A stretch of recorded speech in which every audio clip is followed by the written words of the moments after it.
Hey guys, welcome back to my channel. I hope you guys are good. Guys, today we're going to be reacting to Charlie Kirk obliterates student who says Hamas and Israel are the same. Guys, let's get right down to this video. To preface, I'm a progressive, and I would like to have some discourse with you over the Israel-Palestine conflict. I'm just gonna say I fully condemn Hamas, and my current position is that there should be a one-state solution where it's anti-apartheid. However, there should be the international community with the United Nations should be responsible for leading the peace process. And personally, I think the Hamas and the Israeli government are essentially two sides of the same coin.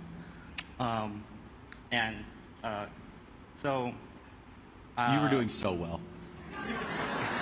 Sorry. No, it's okay. I'm not good with public speaking. No. I just mean the points. The speaking is fine. Yeah. Okay. Yeah. So I think with the recent conflict, of course, what Hamas did was terrible. However, I think it's very important to understand the context of why they did it.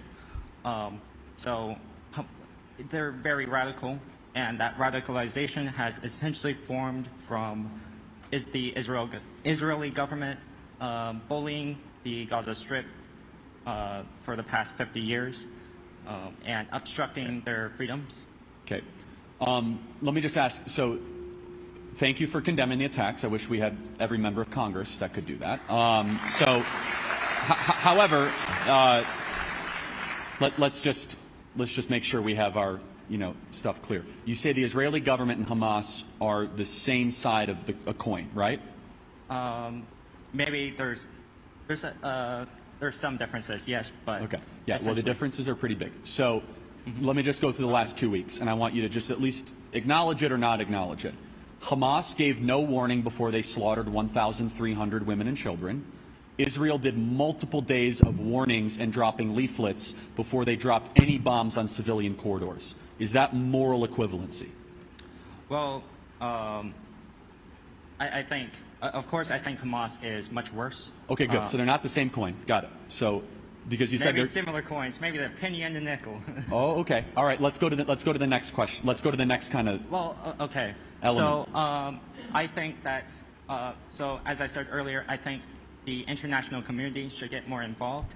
A while ago, I read the book Palestinian Peace, Not Apartheid by President Jimmy Carter, and the book essentially boils down to three things. The Israel country and its borders should be respected. I agree. Palestinians and Jews should coexist peacefully, and they shouldn't be killed, which is the third thing. Right. I think. So, okay, I got to interrupt. Well, okay, sorry. No, I'm so sorry. All right, no, it's okay. So let me just add, I want to try to get this along to some sort of clarity, if not agreement. Who's a bigger impediment to peace, Israel or Hamas? I think the biggest impediment is the reactionary politics and reactions between the two groups. Hamas had been radicalized by the Jews, or rather the Israel government, which had been radicalized by the history of Arabs killing Jews. I got to cut you off, man. Wait, what? Like you said, Hamas is radicalized by the Israeli government. Well, they're radicalized by Islam, not by the Israeli government. Islam is what radicalized Hamas. Not everything goes back to the Jews, man. Right? Like. Well, no. I'm sorry. So I think the conflict essentially boils down to its history. The Arabs killed a bunch of Jews in its history. The Jews killed a bunch of, through the Zionist movement, through colonialism, and during. Okay. All right. I don't want to spend too much time on this, but I just want to ask one final question. Is if Hamas would lay down all of before this massacre, okay, would have laid down all of their weapons, what do you think would have happened? And if Israel laid down all of their weapons, what do you think would happen? So I'll address the second part. If Israel lays down all its weapons, I think terrorist groups such as Hamas and the Palestinian Authority would use this opportunity to kill a bunch of Israelis. I agree. So we have clarity on that. So, great.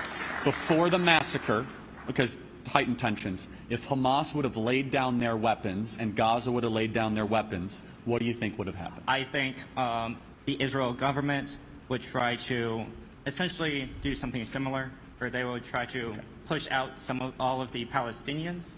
As we would have I do peace, not think they is what have we would freedom have. of movement. So we're not going to agree on this. Let me just make a couple points. Israel, time and time again, has sat down for peace. Abraham Accords, Oslo Accords, Camp David Accords, which was facilitated. At every corner, Israel has given up land, Sinai Peninsula, parts of the West Bank, parts of Judea and Samaria, in the pursuit of peace. And I just encourage you, and you've been intellectually honest, but I want you to think about this, and anyone who might agree with you, that these are not morally equivalent. You have one side that has a democratically elected government that allows pluralism in the Knesset, Arab, Judaism. In Gaza, they are one size fits all. Hamas took over power, was voted into power, and the stated doctrine of Hamas is no morally different than Nazism. It's not an exaggeration. It's not about land. It's not about winning hearts or souls. It's about killing Jews. And the issue is this. Well, more than the issue, is that Hamas now invited this conflict, okay? And this is where my sympathy kind of wanes down to little next to nothing, is that there was at least some form of an equilibrium. They were in Gaza, Israel is in Israel, and on a holy day in the 50-year anniversary of the Yom Kippur War, they decided to go into kibbutzes, which I know that you denounce. But at that point, they're going to F around and find out, and Hamas should be obliterated for that action. Thank you very much. Thank you. Okay, guys, clearly there's a really big difference between Hamas and Israel. I mean, like, honestly speaking, Israel has been in pursuit of peace for like a long time now. And I really feel like if Israel should lay down their weapon, then definitely it will be like a really big chance. No, just the way I see it, just my opinion. It will be like a really big chance for, Hamas to actually attack them. But if the Hamas should lay down their weapon, then I really feel like Israel would do the same thing, because who doesn't want peace to reign? I mean, like, it's really, really, really is really tiring and painful seeing what your people have to go through, or because of the war. It's a whole lot. It's a whole lot, guys. But there's clearly a difference between those two, and I hope we can all see that. But guys, what you think about this? What's your take on this? Please put it down in the comment section. Don't forget to also like, subscribe to my channel. Love you guys.